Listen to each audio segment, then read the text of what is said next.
Cool. I think we're live. Yes, we Good are. morning, everybody. My name is Matt. I'm here hosting the panel for the future of NFTs, Metaverse, and digital entertainment. Thank you for joining, everybody. Sorry for the hiccup, technical difficulties first thing in the morning, but we're good to go now.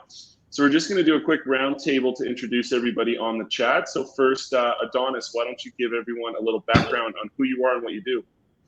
All right.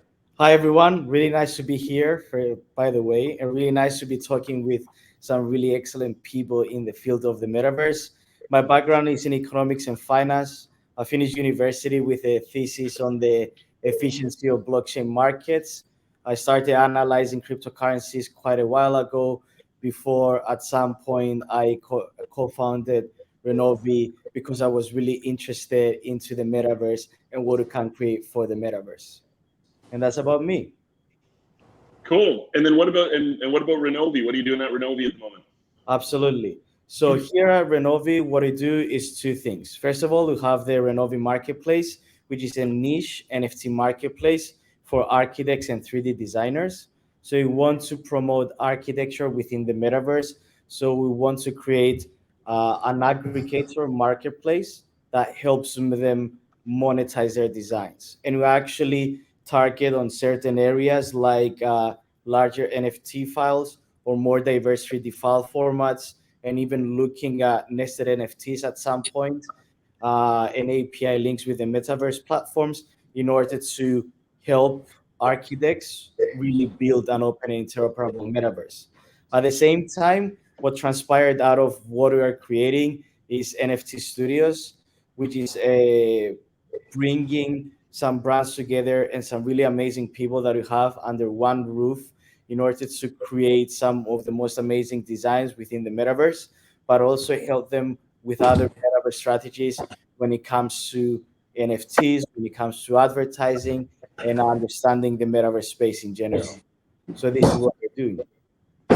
Super cool. Yeah, I'm very personally excited about what Renovi is doing. They quite literally are the future of the NFTs and metaverse space. So very cool. Herve, why don't you give a little background on yourself and kind of what you do as well? Yes, hi everyone. My name is Herve Larren. I'm based between London and New York.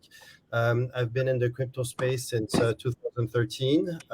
Having a Venezuelan mother, I needed to send Bitcoin in Venezuela back in the days. So that's how I got into down the rabbit hole.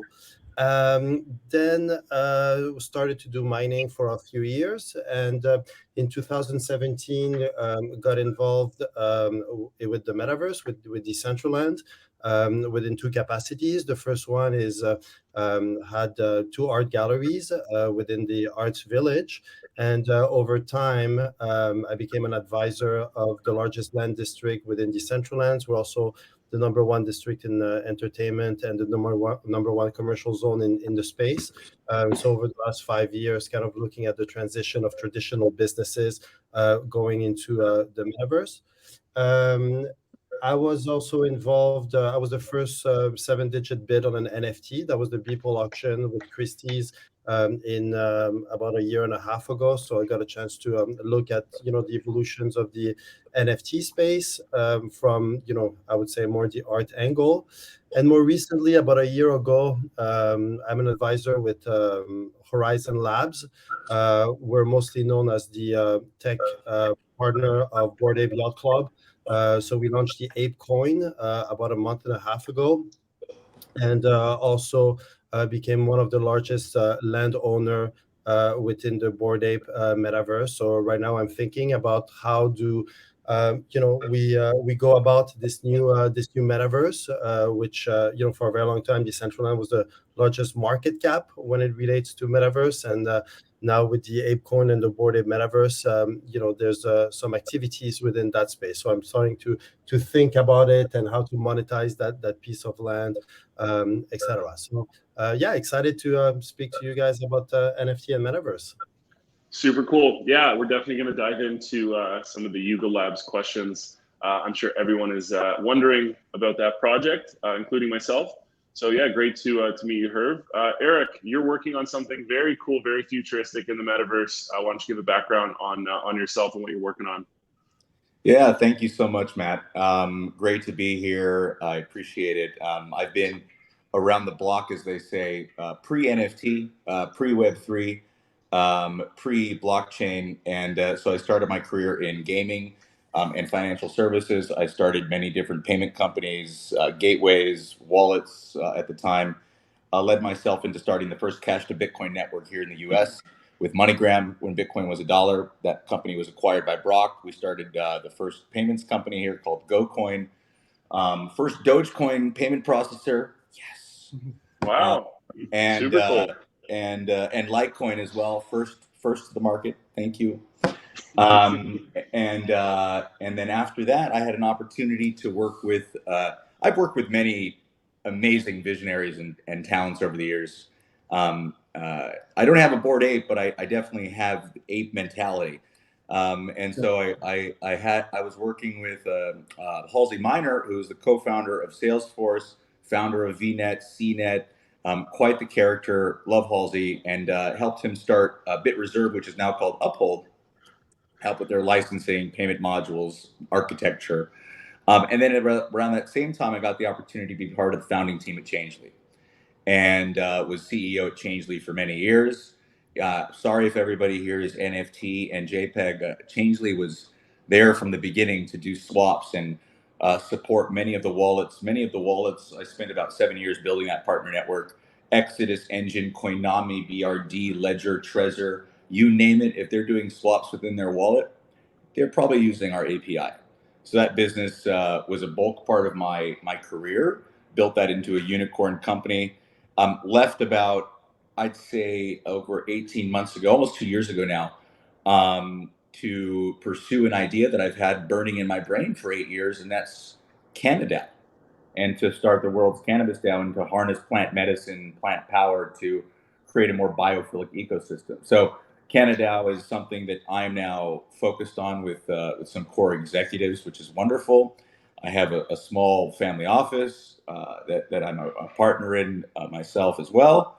And of course, I'm getting married in the metaverse and getting engaged in the metaverse. I proposed to my beautiful wife, who's also in crypto, at NFT Basel, and asked her to be my NFT. And now we're doing a major production with this invisible love expression, this Web3 love story. So I'm deep in it, gentlemen.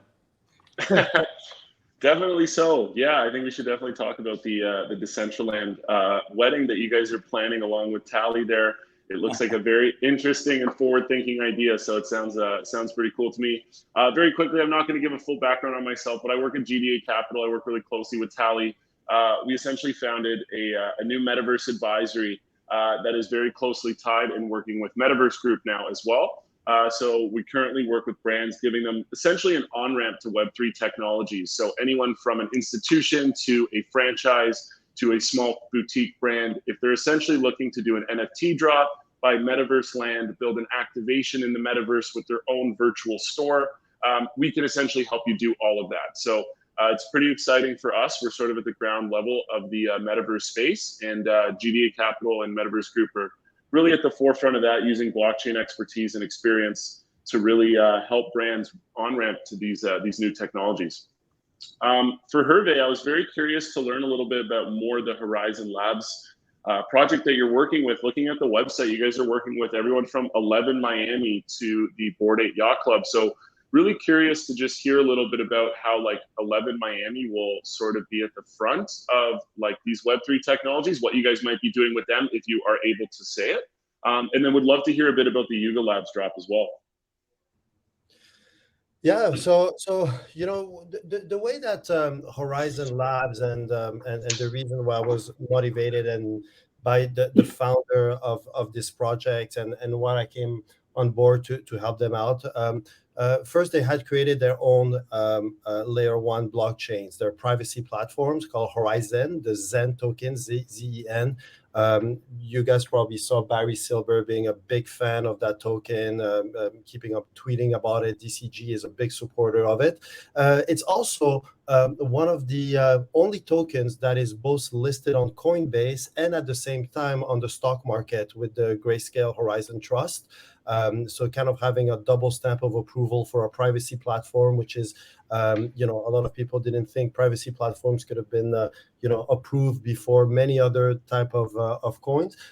So I saw the kind of the development of that fork of Zcash very early on. It was called Zencash before, and pivoted in terms of into being Horizon. So the track record of the team was just slim to naught. And when Horizon Labs, which is kind of the development arms, was being developed, I thought that was something that was very needed in the market.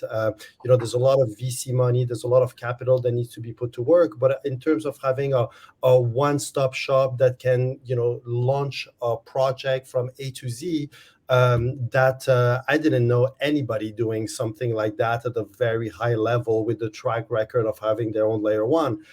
So obviously when Yuga Labs interviewed everybody under the sun to see who would have the skill sets to launch an ape coin and then a metaverse, etc. The fact that they chose Horizon Labs kind of sounded like a wise decision. Obviously, ApeCoin was a big success by Benny Matrix, and not a lot of people know that Horizon Labs is actually the company who managed everything from A to Z in the background, from tokenomics to smart contracts to help with the legal aspect, fundraising, etc. So it was super interesting to be part of that. And then as the next steps with the metaverse, this is Animoca Brands who's taking over that side of the building of it. As you guys probably saw on the Ape DAO, you have 5 different people. So obviously Horizon Labs, Animoca Brands, FTX, Alexei Onahan from Reddit, as well as Sound Venture. So that kind of was like the core group of how do we take an successful NFT project and then scaling out. We also have other NFT blue chip collections like Gutter Cat Gang that is going to be launching their coin. So we're working with them right now to launch it. But from a broad level, I mean, my focus is really to help traditional businesses get into Web 3.0. So whether it's high-end luxury brands, whether it's retail chains, whether it's purely native blockchain companies, how can we accelerate? So there's a roadmap going on from the NFT projects. How do we actually build an NFT project? How do we build a coin? And after that, how do we integrate with a metaverse, etc. So kind of following that roadmap coming, is what I usually present to some of the largest companies in the world. In terms of 11, that has been a partnership that has been happening for, I would say, over a year and a half, being their, not only their, blockchain partner, but really their partner from, different, financial metrics, really being involved with them. I think they have announced, so they own Bored Ape number 11. The original plan was to do 10,000 11 NFTs at 1 Ethereum. That, with the strong demand that there is for their NFT, which is kind of a membership, card, I would say, for lack of a better term.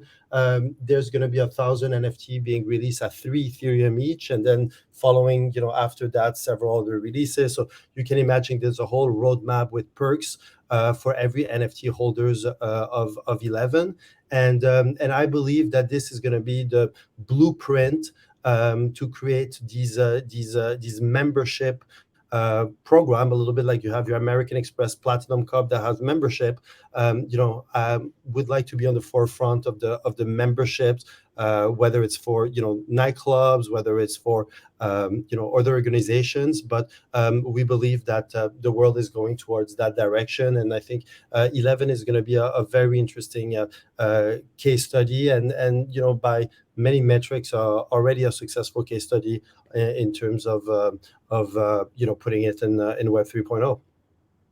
Very cool. Yeah, there's a lot going on your end. It seems pretty exciting to hear. I know the idea of an alpha pass with NFTs is currently really popular, where we're seeing all sorts of different businesses and industries start to integrate an NFT alpha pass, where if you buy this NFT, you get access to anything. It could be data, it could be a membership pass, it could be tickets, it could be pre-sales, it could be really anything. And right now, I think it's like currently a hot topic. for brands that are trying to enter the space. And I know that we're working with a couple that are looking to do something very similar to this. And it's a great new utility for you for NFTs and sort of on-ramping some of these brands that are trying to get into the space. Adonis, I know that you guys at Renovi are doing some really cool stuff. We've worked together a little bit. You guys are building some activations for some really big brands. Love to hear your thoughts on sort of like where you see these activations going and maybe some stuff that you guys are working on in terms of like virtual 3D designs for these different metaverses. Sure. First of all, some stuff that we've done up to now. One of the most notable creations and activations that we've done was being part of the Decentralized Metaverse Fashion Week. We had an activation that was the 3D Plaza, and it was for about 7 brands. So we had brands like Diageo, DKNY, General Motors, Charles & Keith, Privé Porte, Fiji Coats, and Wildflower, and I'm missing one, which is probably Lion by Nestle, right? So we had this activation where we work with them in order to promote what they could create and promote architecture and the buildings that they could create within the metaverse. And we wanted to bring a new twist into the metaverse by showcasing something that was more, in a way, architecturally friendly and maybe a bit more different to a game development style. And we've actually succeeded really well. And we had a vast number of people visiting and buying some of the NFTs that were provided by 3D at the plaza. So that was one of the activations. But going forwards, we are seeing a lot more brands, a lot more agencies coming back to us and asking for what they can do in the metaverse, how they can showcase their brands, how they can leverage the metaverse to actually reach out to younger, newer generation, people that are actually interested in the metaverse and will otherwise not be interested in their brands. So this is what we're actually now in various discussions with. I cannot reveal with which brands or which agencies, of course, at the moment, but it's really interesting that we actually have a lot of brands that are interested in the metaverse. And this is surprising in a happy way. Like they're looking to see what they can do with the metaverse, how they can promote themselves, how they can actually provide something to their community. And it's really hopeful to see that they're interested in building a community and not only building their brand, but also including the people that build their brands, which is obviously the consumers. And this is what I find really exciting. And you can see that when they're trying to offer wearables, when they're trying to offer activations where somebody can earn a participation token, or they can earn some sort of NFTs that can be redeemed for something, and so on. At the same time, we see some really interesting hybrid and experimental activations, if I may say so, from a Web3 space into Web2 and back and forth, if that makes sense. So if you have something on Decentraland, and then you click on it, it takes you to a simple website that could be considered Web2.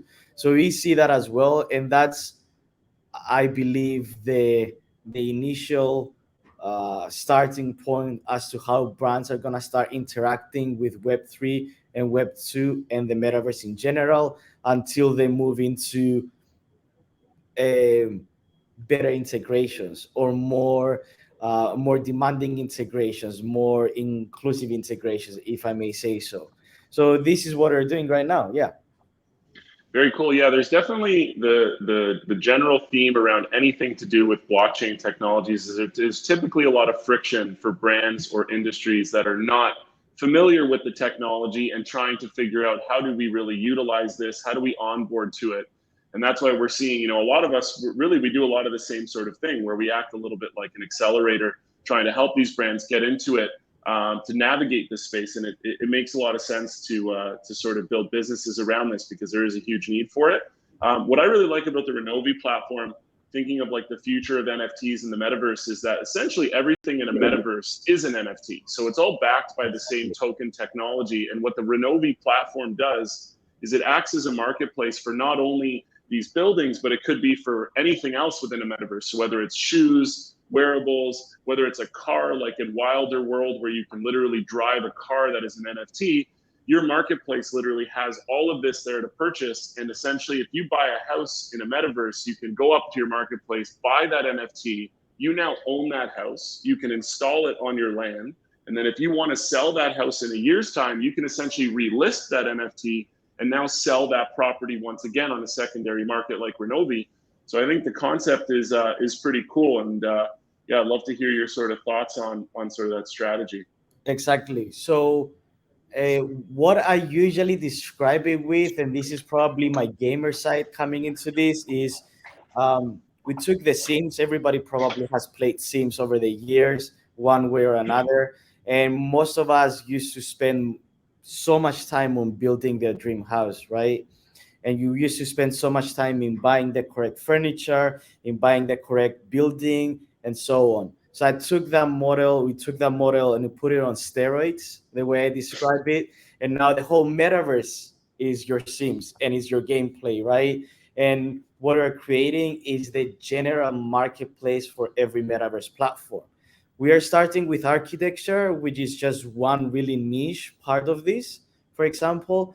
But yes, I do see us at some point diverging into other areas, like you said, wearables, cars, if it's possible, land, and so on. I don't know where the future lies, but I think we just want to keep our compass is the metaverse, and anything that comes around the metaverse is something we can accommodate and look into and add upon. But yeah, this idea of Sims on steroids, that's what probably Renovi is, for lack of a better phrase. Very cool. Yeah, like you in Decentraland at the moment, if you want to host an event in Decentraland, you need some sort of stage or building to basically host the experience. So if you wanted to host like a wedding, like what Eric is looking to do with a concert stage, you know, one day Renovi would maybe be able to host different stage buildings where you could go in there and literally buy different design stages and then brand it as something that you want to do. So Eric, I know you're working pretty closely with Tally on this very forward-thinking idea, hosting a concert/wedding in Decentraland, live streamed with the DJ roster, notably Guy Gerber, who's quite infamous in the DJ industry. So very curious to hear about how that idea came about and what you have in line for that event coming up in Decentraland. Well, I know we have viewers here, so I'll keep it PG-13.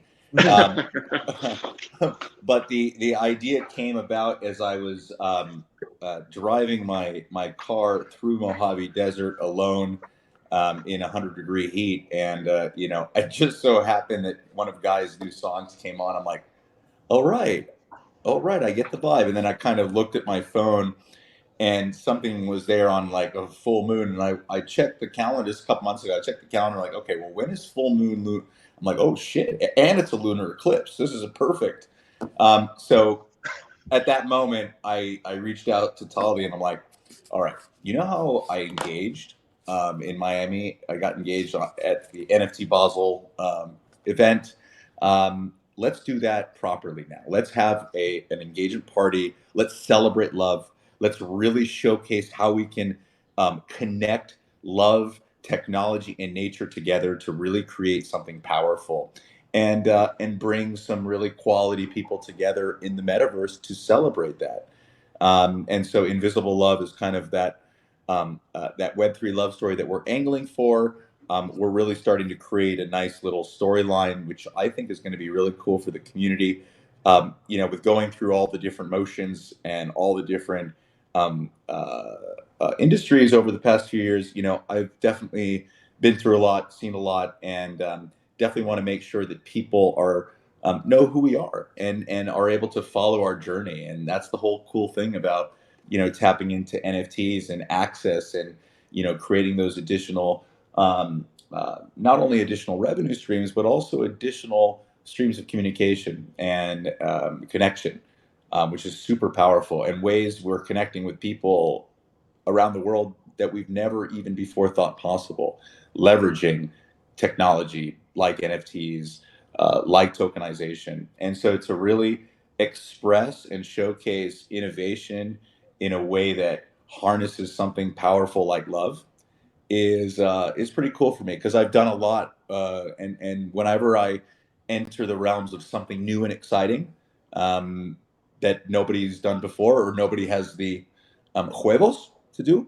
then I rise to that challenge. So I'm really excited to work with Tali and the GDA Capital team and the NFT Basel team, and having the support of Decentralized for this initiative, building up the space at the moment. So yeah, we have some pretty cool announcements coming, and we're excited for it. Very cool. Yeah, I think right now Decentraland really is at the forefront of events in the metaverse. So even if you go to their website, events.decentraland.org, there's a huge list of events that have either happened or are about to happen in the next few weeks. And you're seeing major brands, like you're seeing Acura host some sort of car showroom in there. There was a big marathon running event. I can't remember the brand that was associated with it, but even Samsung did a very large Easter egg hunt, sort of scavenger, mystical creature event in Decentraland just a couple weeks ago, where they built this whole activation where you were going through portals and you were traveling between different metaverse spaces within Decentraland. And I think that right now, for us, like, we're seeing a huge demand for brands that are looking to host these events in the metaverse. And that event could be an Easter egg style scavenger hunt, but it could also be a live streamed event, like what Deadmau5 did in Decentraland, what Eric is doing with the wedding. And we're starting to see more creative ideas come about this. And I think that events in the metaverse are going to be a huge way for brands to leverage PR, but also start to get a grasp on sort of where NFTs and this technology are going to go.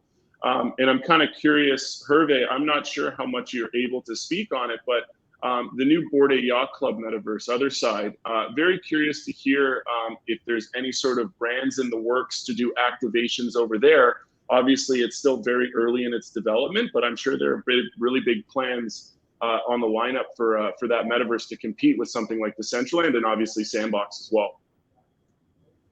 Yeah, no, great question, Matt. And I would say, the metaverse is obviously, it's incorporated. It's a big term, and there's a lot of obviously to unpack in there. And my background being on with Decentraland over the last 5 years, I had a good overview of how to build, let's call it, very realistic, for lack of a better term, metaverse. And when I say realistic, is something that brand actually understand. And you mentioned a few events that happened on our land, and three of them that the team has been doing a fantastic execution, which is number one, the Australian Open.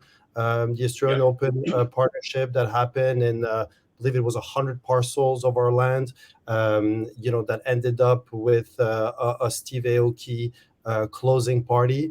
But it had, different verticals. First, a very fast-paced formats in terms of highlights of the tennis match that sometimes, people don't want to spend 4 hours watching a tennis game, but here in a few minutes, they had recaps. They had the opportunity to buy the wearables, the AO for Australian Open wearables. They had the opportunity to walk down the village, very realistic to what the Australian Open actually looks like in real life. So I think that in terms of sports event, having a Grand Slam tournament, and especially the in Australia being the first one to actually say, hey, we want to have a presence in the metaverse, was we were delighted that they picked us to partner with and to be able to execute. So that was something that a big highlight for us in 2022. And I would say the two other ones that you mentioned, the brand was actually Degree from owned by Unilever, which we did the first marathon on the metaverse. So that happened about a month ago. Not only was it the first marathon in the metaverse, but also it was very inclusive. You had people in wheelchairs, you have people of all different ethnicity that were there, kind of all ran together. So I think that that was an original idea for the deodorant brand that was a great execution. The other thing that that happened was obviously the Decentralized Fashion Week, which didn't happen on our piece of land, but we were responsible for the Dolce & Gabbana wearables. And these collection of about 30 different pieces was in my view something that was really groundbreaking, because when we think about luxury brands, they were very late coming in Web 2.0. And the fact that you have a high-end Italian brand like Dolce & Gabbana, who really pushes and is really in the forefront, really wants to develop a presence within the space, is obviously very interesting, mainly because it tends to be the press and the journalists that decides the trends that are there. And then we've seen that the brands are actually jumping on Web 3.0, and basically the press is actually talking afterwards about what the brand actually did, rather than the brands following kind of the trends in the press. So I thought it was an interesting dynamic when it relates to that. To answer your question on the other side, obviously it's still super fresh. Over the last couple of weeks, there's been obviously a lot of buzz with the $300 million sales, the 55,000 different parcels at 305 apes each. Over a few hours, the $180 million, Ethereum fees that happen, and the big, discussions that happen around it, and the ape chain discussion as well. Is that something that is going to be necessary for that ecosystem, for the DAO to actually look at it? So for me, when I look at it, and my when I look at this metaverse, is almost like a different I have to put like a kind of a different cap on it, where the decentralized background, I'm not sure how much is going to help on the other side, because it's more of a video game. I mean, it's Animoca brands that it's like more, it's a completely different world. Is it going to be a world that is going to be relevant for many brands? Are they going to actually understand it? And also, what is going to be the interactions within this world? I mean, and a lot of people don't, we're still trying to figure out, a lot of the term, what's a coda, where's the most valuable land within the space, what is going to be the time frame, how many people can play at the same time. When we hear 10,000 people are going to be able to interact at the same time, so I think it's going to be a super interesting dynamic. There's also those concepts, since day one on the metaverse, of interoperability. Is there going to be that type of dimension? There's also the concept of centralized versus decentralized. What is going to be so there's really different bracket when it relates to metaverse. And I think that the other side, by the market cap of ApeCoin, I mean, I haven't seen the last few hours, but is the number one market cap within the space, therefore the number one market cap by metaverse. And it is going to be a very interesting plan. Is it going to be some kind of winners take all? And when I say winners, is with an S, because I don't believe that there's going to be just one winner, but like, what is going to be the interactions between them? We have seen historically that the network effects is what has been driving coins, and once a network effect is established, it tends to continue to grow. I mean, for years we have been hearing, I remember 2015 Bitcoin, people saying, I can create a better Bitcoin, and it doesn't have the same issues as Bitcoin. But in the reality is that the network is there. Same thing with Ethereum's. People complain about the gas fees, but there is gas fees because that's where people are.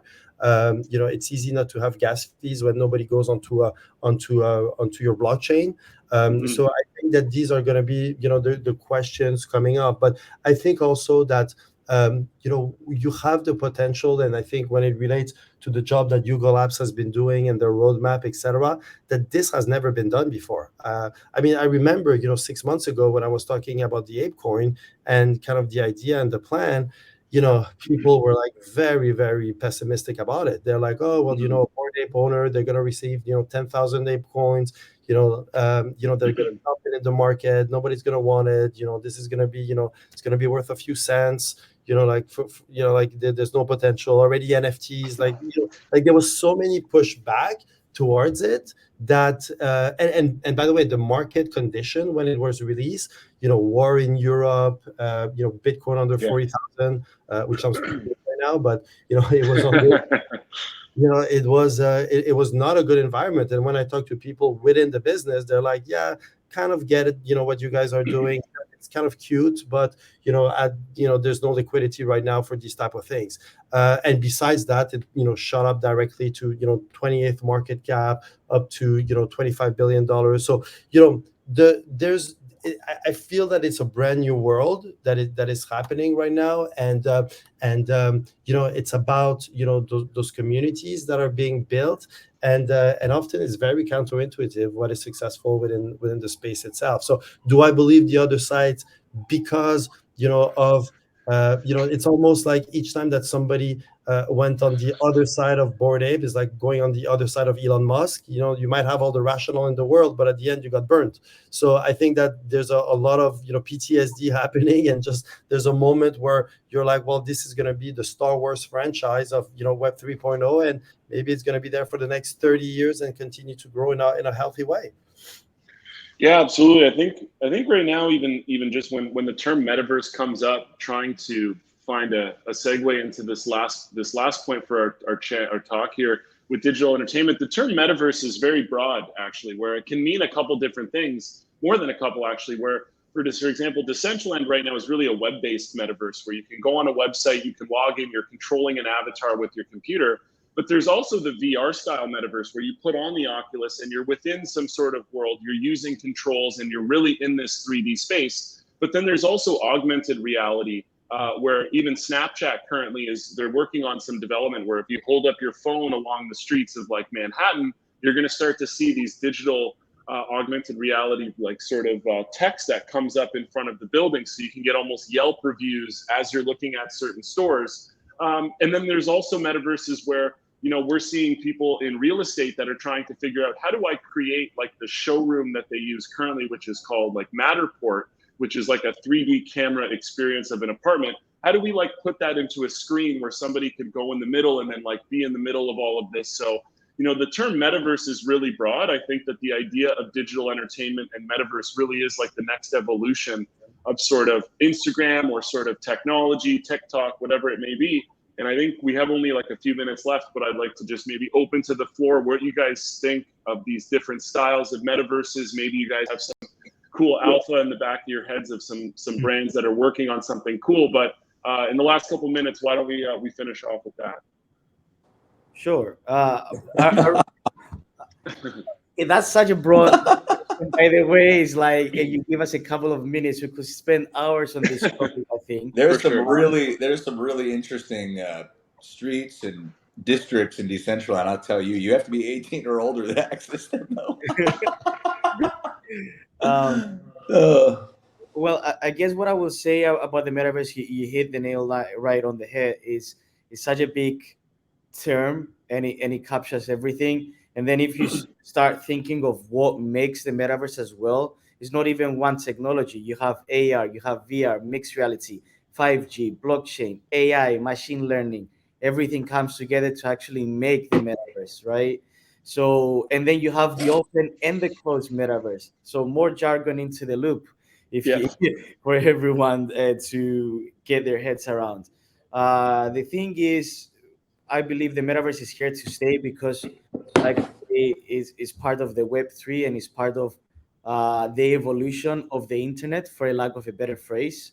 And now we're gonna see fractions of it for the foreseeable future. We're not gonna see a fully connected metaverse, at least in my eyes, for quite a while. And then, luckily, hopefully, we're gonna move into a more interoperable metaverse where everything is actually connected and makes sense, and it never stops, right? And something that you have in your AR goggles can be transferred into your VR goggles in the metaverse, and then continue having it on your phone afterwards, and so on. So there's so many aspects of the metaverse, and that fills me with hope, because it means that every actor in the metaverse. Well, every brand, every organization or individual can embrace the metaverse in an area where they feel comfortable in, if that makes sense,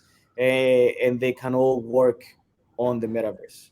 So if you are happy with VR, perfect. If you're into AR, that's gonna happen as well. Hopefully with Apple goggles at some point, uh, and so on. So that's my point of view. It's here to stay. We're gonna experience it, and we are experiencing one way or another. I just hope for a more connected metaverse than what we have now. Perfect. Yeah, no, I totally agree. I know we're out of time here, and I know Tally's got to keep the schedule pretty tight. But yeah, thank you everyone for joining NFT Summit. For this particular panel, please stick around for the rest of the day if you can. There's a lot of other cool speakers coming in. But Herve, Eric, Adonis, thank you very much for joining. I appreciate it, everybody. We'll see you next time. Thank you, everyone. Really appreciate it. Signing off from the metaverse. Bye. Cool. Cheers.